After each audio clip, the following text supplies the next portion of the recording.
Shalom dan selamat pagi semua. Selamat hari Minggu dan selamat beribadah di rumah ataupun bersama keluarga masing-masing. Pada hari ini 18 Oktober 2020. Jadi puji Tuhan karena kebersamaan kita lagi pada pagi hari ini untuk bersama-sama belajar dan menikmati firman Tuhan. Nah, ada satu bagian firman Tuhan yang saya mau kongsikan kepada kita, satu ayat yang terdapat dalam kitab surat Paulus kepada jemaat di Efesus, ya, surat Paulus kepada jemaat Efesus, bab yang ke-6 ataupun pasal yang ke-6 ayat yang ke-10 di sana, yang mana kalau kita lihat tulisan hitamnya dia adalah perlengkapan rohani, persiapan perlengkapan rohani. Jadi Efesus 6 ayat 10 ayat firman Tuhan berkata seperti demikian. Akhirnya hendaklah kamu kuat di dalam Tuhan, di dalam kekuatan kuasanya. Sekali lagi, akhirnya hendaklah kamu kuat di dalam Tuhan, di dalam kekuatan kuasanya. Itulah firman Tuhan yang kita dapat lihat dalam ayat ke-10 ini. Saudara yang saya kasih di dalam nama Tuhan Yesus Kristus, ya. Nah, kalau kita melihat dari pasal pertama lagi, penulis surat ini memang adalah Rasul Paulus sendiri, ya. Yang mana surat ini ditulis kira-kira dianggap pada tahun 62 Masehi. Saat itu Paulus sedang berada di dalam penjara. Oke. Jadi ketika Paulus menulis surat ini kepada jemaat di Efesus, tentu saja dia mempunyai tujuan dan ada hal yang menjadi motivasi Paulus untuk menulis surat tersebut.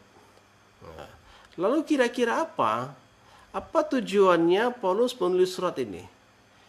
Oke, dan menurut beberapa penafsir kitab surat Paulus kepada jemaat di Efesus mengatakan bahwa tujuan Paulus menulis surat kepada jemaat di Efesus didukung dengan ataupun didukung oleh beberapa hal ataupun keadaan masyarakat di Efesus pada waktu itu, yang mana keadaan di Efesus, masyarakat di Efesus pada waktu itu, saudara,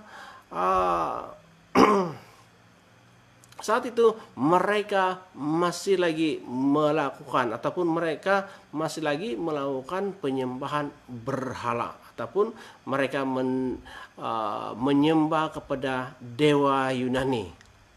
Dewa yang mereka sembah pada saat itu adalah yang mana mereka menyembah satu dewa yang disebut Artemis. Oke.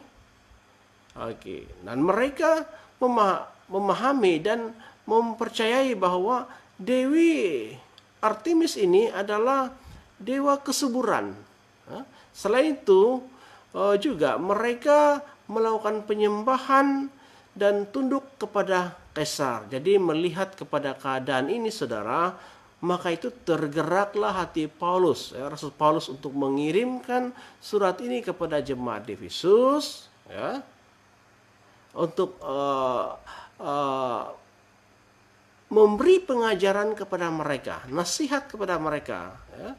Surat Paulus ini berisikan nasihat, perintah ataupun imbauan untuk hidup di dalam Yesus Kristus. Ya. Kalau kita lihat di dalam surat Paulus menekankan rencana Tuhan agar seluruh alam, baik yang di surga, baik yang ada di bumi ini, harus menjadi satu dengan Kristus sebagai kepala. Surat ini juga merupakan seruan kepada umat-umat Tuhan supaya mereka menghayati makna rencana agung Tuhan itu. Tuhan Yesus itu mempersatukan seluruh umat manusia melalui Yesus Kristus. Makanya kalau kita lihat keseluruhan daripada keseluruhan kitab Efesus ini menekankan ada satu tema besar yang disebut Kristus dan gereja. Ya.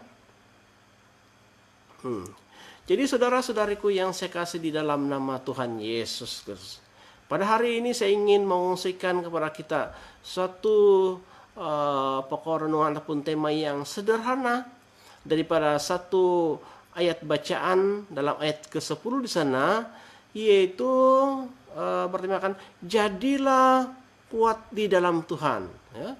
Jadilah kuat di dalam Tuhan. Ini juga bersesuaian dengan tulisan ataupun kalau kita lihat dari tajuknya dia hitam di atas, itu perlengkapan rohani. Sebab kita tahu bahwa Paulus ingin supaya jemaat di Efesus diperlengkapkan dengan senjata rohani. Kenapa? Ya, sebabnya adalah supaya mereka menjadi kuat di dalam Tuhan. Saya dan saudara harus menjadi kuat di dalam Tuhan. Ya, di dalam kekuatan kuasanya, kata Rasul Paulus. Nah, demikianlah juga dalam kehidupan kita. Ya, kita seharusnya harus menjadi kuat, bukannya menjadi lemah dengan keadaan dunia di dalam kehidupan pada saat ini yang kita tahu yang tidak menentu keadaannya. Ya. Kita seharusnya menjadi kuat, bukannya menjadi lemah kepada dunia yang tidak menentu ini. Nah, kalau dikatakan menjadi kuat, orang Kristen tidak boleh mengalah. Ya. Kalau kuat seseorang itu, dia tidak akan mengalah kepada keadaan. Ya. Orang yang kuat dia tidak mengalah kepada cabaran. Orang yang kuat itu saudara tidak mudah mengalah kepada kegagalan dalam kehidupannya. Oke. Nah, apalagi di akhir-akhir ataupun di waktu-waktu seperti ini kita tahu bahwa manusia seringkali kita diperhadapkan dengan segala macam musibah, pencobaan. Namun orang Kristen tidak mudah mengalah kepada pencobaan. Ya. Akhir-akhir ini kita ada cabaran demi cabaran dalam kehidupan. Ada masalah-masalah di dalam keluarga. Ada sakit penyakit berjangkit seperti corona dan sebagainya. Dan kita tidak tahu saudara, apalagi yang akan berlaku. Apalagi yang akan terjadi di hadapan kita. Saya tidak tahu, saudara dan saudari tidak tahu apa yang akan berlaku di hadapan. Makanya orang Kristen harus kuat di dalam Tuhan. Ya.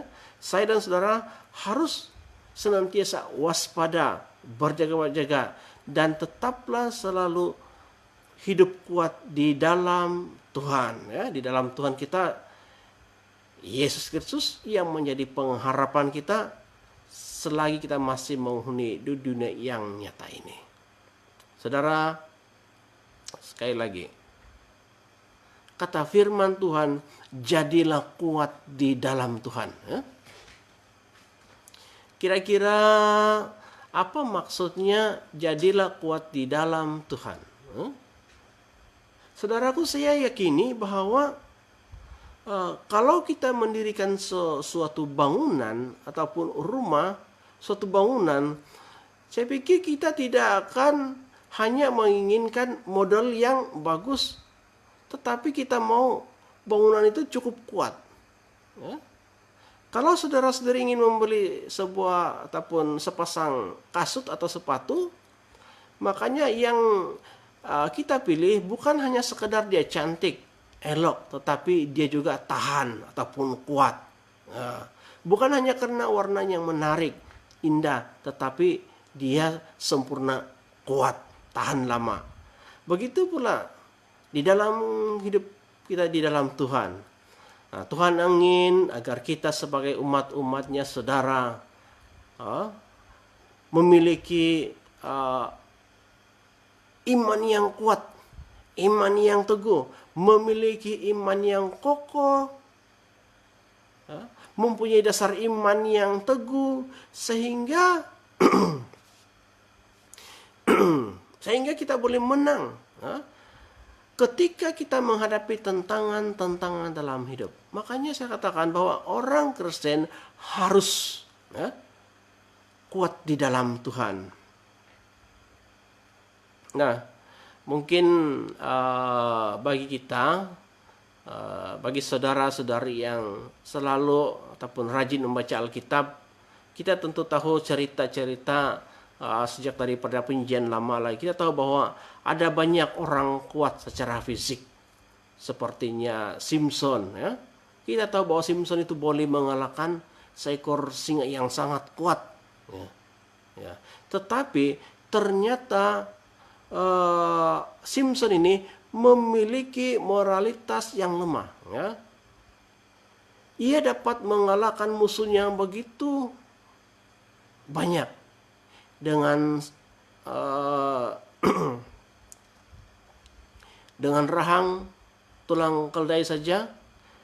Simpson dapat mengusir lebih 1.000, kira-kira 1.000 orang Filistin dengan hanya tulang saja. Tetapi saudara, dia tidak dapat menguasai dirinya, ya, yaitu nafsu birahinya. Jadi orang yang seperti begini di hadapan Tuhan, orang yang sedemikian bukan termasuk dalam kategori orang yang kuat di dalam Tuhan. Ya. Dia hanya kuat secara fisik. Nah, contoh seterusnya kalau ada, contohnya kalau mungkin ada seorang atlet, yang memiliki kekuatan yang luar biasa, ya. Apabila dia kalau seorang atlet tersebut dia memiliki kekuatan mengangkat besi ataupun angkat berat, mungkin sampai sekitar 200 kg. Dan ada yang menyangka pastilah orang sedemikian menganggapnya kuat secara rohani. Tetapi saudaraku, kalau orang itu mudah tersinggung, dia tidak boleh menahan amarahnya. Makanya sebetulnya orang sedemikian bukanlah orang yang kuat secara rohani, ya. Tetapi cuma kuat secara fisik saja. Ya. Tetapi orang yang kuat secara rohani itu bagaimana? Kalau kita lihat pribadi Tuhan Yesus, ya, pribadi Tuhan Yesus yang kalau kita lihat yang tercatat dalam kitab Injil Lukas 2:40 sana, saya akan baca bagi kita, mengatakan seperti begini. Anak itu bertambah besar dan menjadi kuat, penuh dengan hikmat dan kasih karunia Allah ada padanya. Itulah pribadi Tuhan Yesus. Yesus, saudaraku, semakin dia besar ataupun semakin dia menjadi dewasa, dia bukan menjadi lemah. Meskipun dia hadapi tantangan, Tuhan Yesus tidak akan menjadi lemah. Ya. Semakin Tuhan Yesus menghadapi banyak hal di dalam kehidupannya, dia semakin kuat. Ya. Bukan saja kuat secara jasmani. Nah, Yesus, saudara, bukan hanya kuat secara jasmani, tetapi dia juga kuat secara rohani. Kata firman Tuhan, dia penuh dengan hikmat dan kasih karunia Allah ada padanya. Nah, saudaraku, sekarang banyak orang mungkin mengembangkan kekuatannya, jasmaninya dengan olahraga, fitness, ya, ataupun mungkin yang berlatih tinju, karate dan sebagainya. Namun ingatlah bahwa kekuatan jasmani itu sebenarnya bersifat sementara. Sedangkan kekuatan kita secara rohani, karakter rohani itu adalah kekal. Dan itulah yang dikehendaki oleh Tuhan kita, Yesus Kristus. Namun persoalannya sekarang adalah Tuhan mau kita hidup yang bagaimana, ya? Dan apa ciri-ciri ataupun apa yang harus kita buat? Bagaimana jalan hidup yang perlu kita jalani, dan itu membuktikan bahwa kita adalah orang yang kuat di dalam Tuhan, ya. Apa jalan hidup yang harus kita jalani, dan itu membuat dan membuktikan bahwa kita kuat di dalam Tuhan. Nah, ada beberapa ciri orang yang kuat di dalam Tuhan yang saya ingin kongsikan kepada kita pada hari ini. Dan diantaranya saudara adalah orang yang kuat di dalam Tuhan itu adalah yang pertama orang yang mampu mengatasi kegagalan. Ya, kegagalan dalam kehidupannya. Sekali lagi, orang yang kuat di dalam Tuhan adalah orang yang mampu mengatasi kegagalan dalam kehidupannya. Sebab selama kita hidup di dunia, tentu sekali kita mengalami banyak tantangan, cobaan. Ya, kalau kita tidak mudah, kalau kita tidak berusaha, kalau kita tidak berhati-hati, saudara, kita mungkin boleh saja mudah jatuh ke dalam pencobaan ataupun kita mudah mengalami kegagalan dalam kehidupan kita. Ya. Kira-kira kalau gagal, ya, kira-kira kalau kita hadapi situasi demikian, apa respon kita? Bagaimana jalan hidup kita? Apa yang harus kita lakukan? Nah, itu persoalannya. Apakah kita semakin terperosok bila menghadapi kegagalan dalam kehidupan kita? Ataupun kalau kita gagal, kita akan terus bangkit daripada kegagalan tersebut. Saudara yang saya kasih dalam nama Tuhan Yesus, nah, bila saya memperhatikan beberapa contoh dalam Alkitab sejak dari Perjanjian Lama, nah, saya melihat beberapa tokoh-tokoh dalam Alkitab yang menceritakan beberapa pribadi mereka yang pernah gagal dalam kehidupannya, seperti contohnya Adam, Abraham, Daud, Petrus. Saudara, mereka ini adalah orang-orang yang pernah mengalami kegagalan di dalam kehidupan mereka. Tetapi apakah mereka putus asa? Apakah mereka kecewa? Apakah mereka terus gagal begitu saja? Tidak. Ya. Kalau kita lihat bagaimana pribadi Petrus, ya, Petrus sampai 3 kali menyangkal ketuhanan Yesus Kristus. Petrus sampai 3 kali menyangkal kepribadian Yesus Kristus. Bahwa kata Petrus, memang dia tidak mengenal dia. Sehingga yang menyadarkan Petrus adalah kokok ayam saja. Bila didengar itu, Petrus menangis. Ya, dia kesedihan, dia menangis. Tetapi apakah Petrus berhenti sampai setakat di situ saja? Tidak. Petrus bangkit daripada kegagalan. Dan dia, apa yang akhirnya terjadi, saudara? Dia dipakai Tuhan luar biasa. Nah, beginilah keadaan manusia, ya, yang pada mulanya mengalami kegagalan, ya, ada beberapa dan banyak cerita dalam Alkitab yang kita tahu bahwa beberapa pribadi dalam Alkitab, tokoh-tokoh mengalami kegagalan dalam hidupnya, tetapi mereka tidak mengalah, tidak berhenti di situ, tetapi mereka bangkit daripada kegagalan, ya. Akhirnya mereka meraih kemenangan yang berasal daripada Tuhan. Saudaraku yang berbahagia, ada suatu ungkapan yang berkata seperti begini. Juara sejati bukanlah orang yang tak pernah gagal, melainkan mereka adalah yang tak pernah berhenti bekerja dan berusaha, dan tidak mudah pantang mundur, sehingga mereka berjaya. Juara yang sejati bukan yang tidak pernah gagal, tetapi mereka, saudara, adalah orang yang tidak pernah berhenti berusaha dengan gigih. Ya, dan mereka tidak mudah pantang mundur, sehingga mereka meraih kejayaan. Ya. Nah, orang yang kuat dalam Tuhan, saudara, adalah orang yang dapat mengatasi kegagalan dalam kehidupannya. Yang kedua, ciri yang kedua orang yang kuat di dalam Tuhan adalah ia mampu mengatasi keberhasilannya.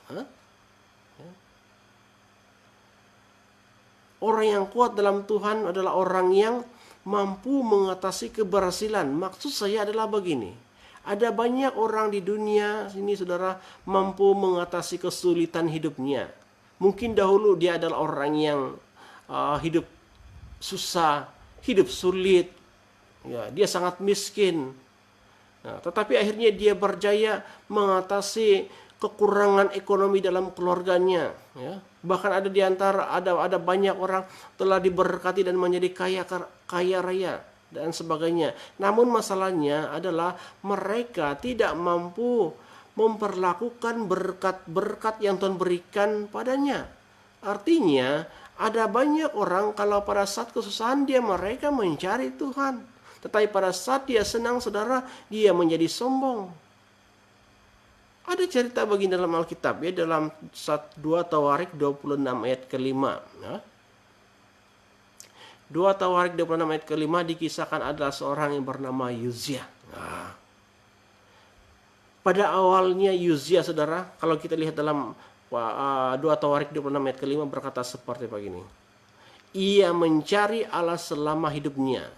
Zakaria mengajarinya supaya takut akan Allah, dan selama ia mencari Tuhan, Allah membuat segala usahanya berhasil.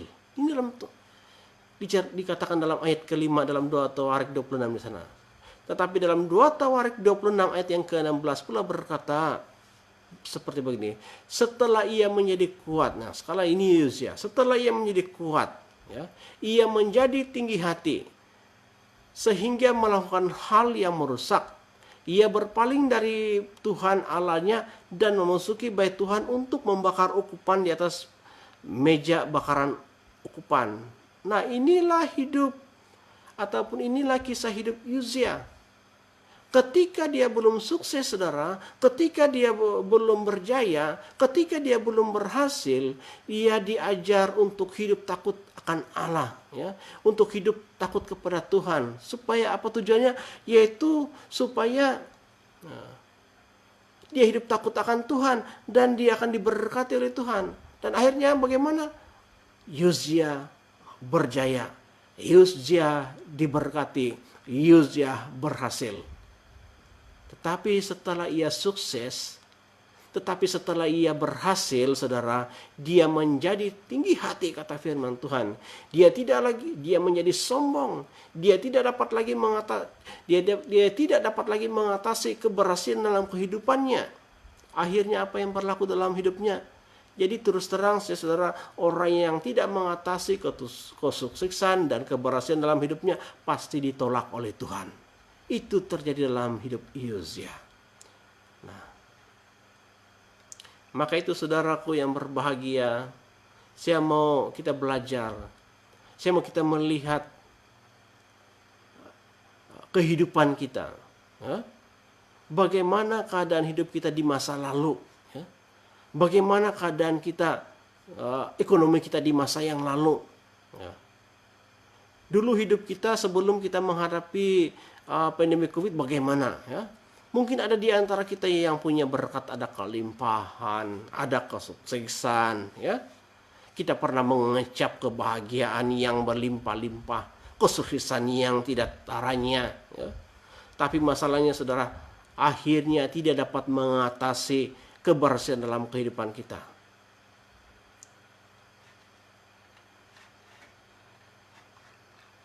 Nah, sebab ini pernah berlaku, ya.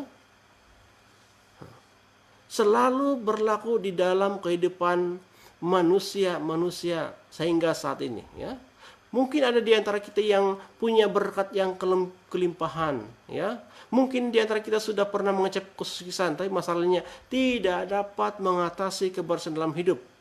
Sebab itu, saudaraku, jangan sampai oleh keberhasilan hidup kita membuat kita menjadi tinggi hati, ya. Kita menjadi sombong, engkau tidak mau tunduk lagi kepada perintah Tuhan, dan akhirnya, saudara, engkau meninggalkan jalan Tuhan. Jangan kita hidup seperti demikian, tetapi takutlah kepada Tuhan sebagai penciptamu, ya. Saudara, saya mau katakan kepada kita bahwa ada banyak orang seperti ini di dunia, ya. Tidak kuat mengatasi keberhasilan dalam kehidupannya. Bila dia berhasil, dia tidak dapat kuat atasi itu. Dan jangan sampai hidup kita kembali kepada nol ataupun kosong. Seperti yang awalnya baru kita sadar atas kesilapan kita, perbuatan kita. Baru kita berkata seperti begini, Ada orang saya pernah dengar katakan begini, kalaulah saya gunakan uang saya untuk buat gereja itu pastilah gereja kita sekarang yang cantik. Itu kalau engkau sadar, dulu engkau sehat, engkau tidak pernah ingat. Tetapi ketika engkau sudah lumpuh, ketika engkau sudah tidak berjalan, baru engkau ingat, kalau saya buat gereja itu dengan uang ratusan ribu, pasti itu cantik. Tapi apa boleh buat sekarang? Saya sudah ditipu oleh keluarga saya sendiri. Saya pernah mendengar kesaksian seperti ini, saudara. Nah, ini berlaku lebih 10 tahun yang lepas. Nah, jangan sampai terjadi sedemikian. Yang ketiga, orang yang kuat di dalam Tuhan adalah ia mampu mengatasi kepahitan, ya, kepahitan dalam kehidupannya. Nah, sekali lagi, orang kuat dalam Tuhan adalah orang yang sanggup, mampu mengatasi kepahitan hatinya, ya. Sebab tidak semua orang suka kalau dia dicela ataupun dihina, ya. Tidak semua orang suka kalau dia dikritik atau diejek. Namun apabila kita tidak rela menerima semua itu karena Tuhan, karena Kristus, sebetulnya kita tidak layak baginya. Sebab orang yang mudah tersinggung atau terluka perasaan bukanlah orang yang kuat di dalam Tuhan. Apalagi kalau bagi kita yang melayani, ya, yang terlibat dalam pelayanan. Saudara, kalau kita mengimbau bagaimana kehidupan Rasul Paulus, saudara, kalau kita membaca bagaimana cerita Rasul Paulus di dalam kitab Para Rasul, ya, begitu dia mengalami banyak tekanan, begitu dia mengalami banyak penderitaan, kesakitan, orang menghina dia, ya. Orang-orang berusaha membunuh dia, ya. Orang mempersalahkan dia. Tetapi saudaraku, Paulus, walaupun saya pikir itu menyakitkan hatinya, ya, tetapi dia dapat mengatasi kepahitan dalam hatinya.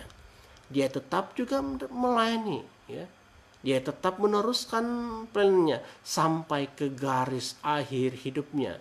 Maka itu Paulus berani katakan, telah tersedia bagiku mahkota kehidupan. Paulus berani katakan demikian karena dia memang benar berhasil, ya. Dia mampu mengatasi kepahitan dalam kehidupannya. Saudaraku yang berbahagia, kadang-kadang dalam kehidupan ini kita menerima kritikan. Kadang-kadang kita harus tahan menerima kritikan. Kadang-kadang kita harus juga bertahan terhadap pendapat-pendapat yang negatif di dalam kehidupan kita, ya, yang mungkin kita rasa bahwa tidak pantas ataupun tidak patut, ya. Tetapi saudaraku yang saya kasih dalam nama Tuhan, jangan lupa ada satu ayat firman Tuhan yang mana Tuhan Yesus pernah katakan seperti begini, berbahagialah mereka yang tidak kecewa dan menolak aku, ya. Jadi saya percaya kita semua sesungguhnya pernah mengalami, ya, sesungguhnya kita semua pernah mengalami kepahitan di dalam kehidupan, dalam hati kita, dalam kehidupan kita. Kita pernah merasa kekecewaan, kita pernah merasa frustasi dan sebagainya. Namun sebagai hamba Tuhan, saya mendorong kita, ya, agar kita semua jemaat Tuhan, marilah kita menjadi kuat, ya. Jadilah kuat di dalam Tuhan, di dalam kekuatan kuasanya. Sebab orang yang kuat dalam Tuhan, orang yang tahan di dalam Tuhan, dia mampu mengatasi kegagalan dalam kehidupannya. Orang yang kuat dalam Tuhan, orang yang tahan dalam Tuhan, ia mampu mengatasi keberhasilan. Dan ia juga mampu mengatasi segala kepahitan dalam hidupnya. Kita semua akan mengalami situasi ini dalam kehidupan kita. Tetapi saudara, bertahanlah menghadapi, berjuanglah, bertahanlah, kuatlah terus-menerus di dalam Tuhan selama hidup kita. Jadi sampai di sini dulu kebenaran firman Tuhan yang akan kita dengarkan bersama. Jadi Tuhan memberkati Anda sekalian.